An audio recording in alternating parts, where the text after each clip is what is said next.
Hi everyone, my name is Zack. I'm an expert mindset coach, hypnotherapist, peak performance specialist, and one of the only Sedona method practitioners or coaches in the UK. And I'm here with you today to share with you, to introduce the method and share with you the very interesting ideas behind it. And I know that for me, the Sedona method has been completely life-changing. So many years ago, I had all sorts of blocks and baggage that I was carrying around. And with other personal development tools and even with hypnosis, which I'm obviously very passionate about, I've only reached so far. And these blocks were just really stubborn. But when I discovered the Sedona method, it was just absolute magic for me. And I know that it can do the same for you.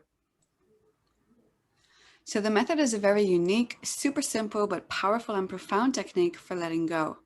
Now, I'm sure you've heard this idea or concept of letting go many times before, or maybe stuff around the power of now and being present, but how do you actually do that? So the Sedona method offers you a really easy and practical answer to that. It's based on teachings by Lester Levinson and was developed by Hale Dwoskin. So the method is all about the idea of freedom. It's based on that you are completely free and unlimited other than by holding on to stories. These are, of course, past stories, but they can also be future ones which are based on your past ones. And it gives you an easy to follow process to release those stories. And these can be uncomfortable feelings, negative thinking, stuff you've been carrying around you'd really love to move on from, or limiting beliefs. And you can very often do that right on the spot. And the reason you can do it so quickly is because in this present moment, right now, those limitations are imaginary. What I mean by that is that in order to connect with a present feeling, you go into memory or your imagination, right? So you might tell me a past story about how it came to be here. Or you might tell me about a future expectation that's making you feel this way. But in the present, it's all in your head, in your imagination. So you continuously go into memory, revisiting or recreating stories in order to justify why or to connect with the present feeling that is here right now. And you also identify with these stories. So you think you are the accumulation of these stories. You think they make up who or what you are or who or what you're not. And this identification is even in the language that you use. So you might say stuff like, I'm afraid, I'm angry, I'm whatever, instead of saying, I feel afraid, I feel anger. And this makes a huge difference to the way your mind perceives your limitation. Because, of course, if you identify with them, if you think it's who you are or that they're attached to you, the process of change might seem like it would take tons of effort, focus, and a very long time. And it would be very difficult, if at all possible, to change them, right? Because it's just who you are. But if you get to not just intellectually understand, but actually fully experience that those stories or memories were never in fact attached to you, but you were simply holding on to them, kind of like objects, or recreating them over and over in your imagination, then how easy would it be to simply drop them and let them go? So this is what the method allows you to experience on the deepest level. So just think, what would be stopping you from being, doing, or having anything you want if you weren't identifying with those memories? So you can be whoever and whatever you want to be. It really is a choice. So answer this for a moment. What kind of negative or limiting stories have you been telling yourself? And imagine what would be possible for you if you weren't telling yourself these stories. What could you achieve if you were telling yourself different kinds of stories, positive, supportive, empowering ones instead? So the letting go process basically dissolves your identification with those stories and also pulls you into the present moment where you are truly unlimited, where you are simply a presence or awareness. And it does this without you making any conscious effort through a process of very simple questions when all you have to do is simply answer yes or no. And that's it. It's really easy peasy. And it doesn't matter whether you answer yes or no either. The releasing process happens either way.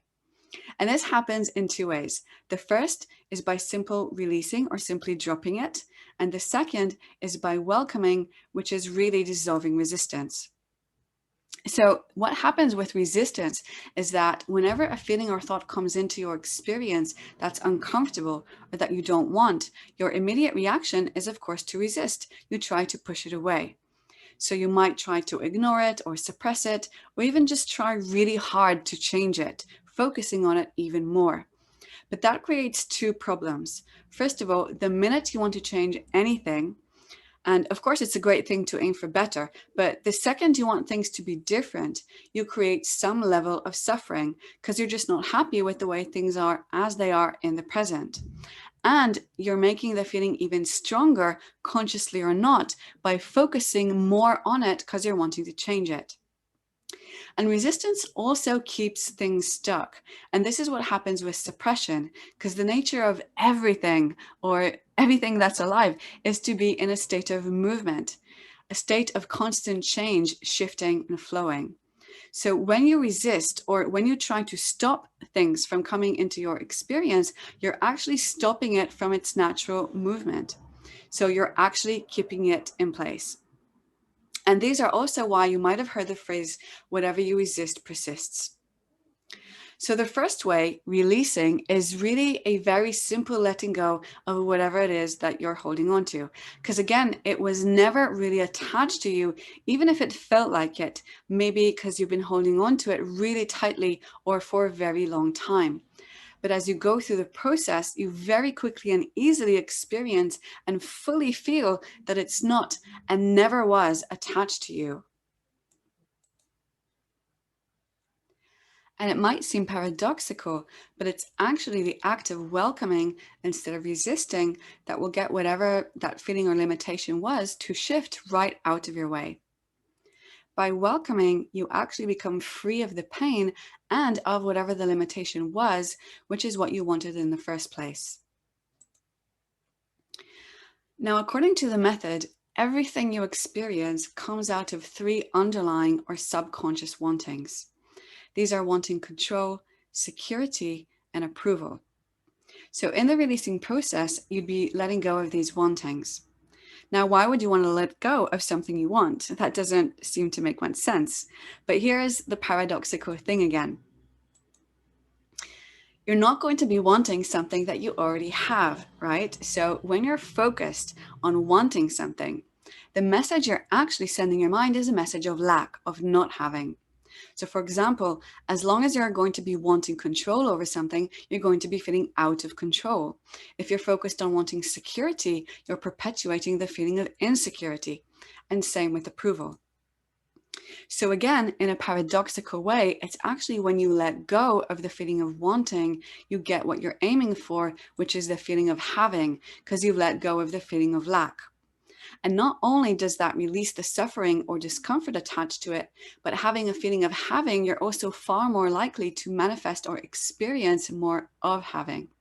And this is also, by the way, why most people don't get results from stuff like affirmations or the law of attraction, because they're simply not doing it correctly. They're holding on to the wanting and therefore often manifesting more lack.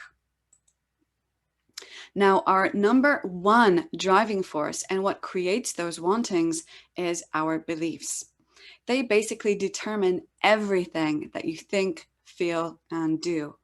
And the thing is that they're never true. They're always subjective. They're always dependent on your personal experience, what you've been told or taught directly or indirectly.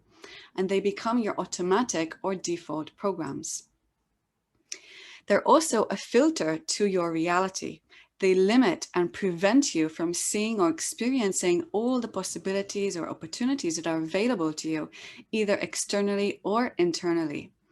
They also create a very vicious cycle by which you have a limited view, which leads to a limited experience, which then reinforces the belief that was never true to begin with. So there's a very powerful letting go of beliefs process for you to work with. And when you do that, you suddenly open to far wider and even endless possibility. And this can happen in minutes. And it doesn't matter how deep the belief might appear to be, because again, it was never really attached to you and it was never even true. So I like to compare it to blowing soap bubbles. So you might be blowing smaller soap bubbles, or maybe they're huge soap bubbles that you've been blowing bigger and bigger throughout your life, adding another experience and another to them. But it doesn't really matter how huge or how tiny they are. It still takes the exact same one little pop, and that's it. They're suddenly gone. And you realize that they never had any real substance to them.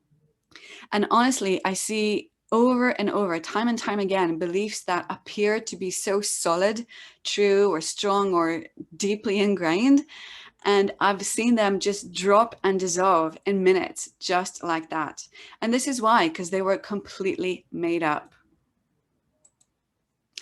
Another thing you might be working with is letting go of your goals. Now, why would you do that? Because again, they create resistance. First of all, because you want to be there, you don't want to be here. And just like those wantings, they also create a subconscious focus on the feeling of lack, of not having or not being where you want. So you might be manifesting more of that lack. They also create attachment to the result. So you might feel like your well-being or your happiness or your self-worth are dependent on whether you achieve the goal or not. So not only are you in a state of resistance and suffering, but you're actually even resenting your goals subconsciously to some degree because they've made you feel this way.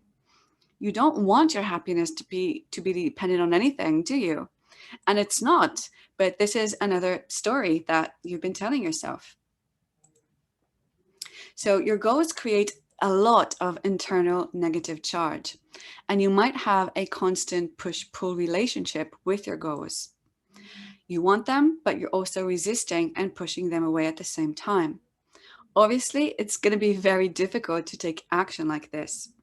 And this is why most people not only don't achieve their goals, but don't even go after them. So it's hugely empowering to let go of your goals as you actually let go of all the negative charge, the suffering, the resistance, the attachments, and that's how you get unstuck, because suddenly it's super easy to get into action. Now, there's a lot more beyond the beliefs or goals processes. For example, there's a process specifically for anything around relationships. There's a process that's amazing for decision making or strengthening your intuition and all sorts of other things you can kind of play with. But you can basically become free of absolutely anything and everything that's been holding you back or keeping you limited that you never thought you could move forward from. And you get to have a first-hand experience of ideas around non-duality or simply being present as the sort of empty, loving, or awareness that you really are. And if this sounds like kind of woo to you, new age, or sort of spiritual stuff you're not really into, then here's what a Harvard study said about it. The Sedona method stands out far and beyond the rest for its simplicity, efficiency, absence of questionable concepts, and rapidity of observable results. For me, the method completely changed my life and took me to another level, and I was able to finally be free of some very stubborn blocks that I never thought I'd be able to be completely free of. And the way I described it was, if the hypnotic trance opens a door to the source of the infinite intelligence, or any other term that you like to call it, then I'd say that with the Sedona method, the walls simply dissolve and disappear. So you really can be free. You are already free. You've just got layers of shit covering what somewhere deep inside you, you already know is true. And long-term transformation can be very quick, even for lifelong issues. And this is whether the blocks are mental, emotional, and even physical. And it's not suppressing, denying, or trying to cover them with positives. It's truly becoming free of them. So you can experience the peace, health, love, joy, or contentment that you want. And honestly, it's so ridiculously easy and simple to use. And whatever you do in a session, you'd be able to immediately take and do it yourself. There's nothing you need to do in order to practice or get better at. It just works. So I hope you found this interesting and useful. If you'd like to explore more or know more specifically how I can help you using this method to let go of any stuff that you've been holding on to or achieve any of your personal goals, then please reach out. You can either send me a message or you can also book a completely free power session with me. So thanks again for being here. That's it for now. Bye.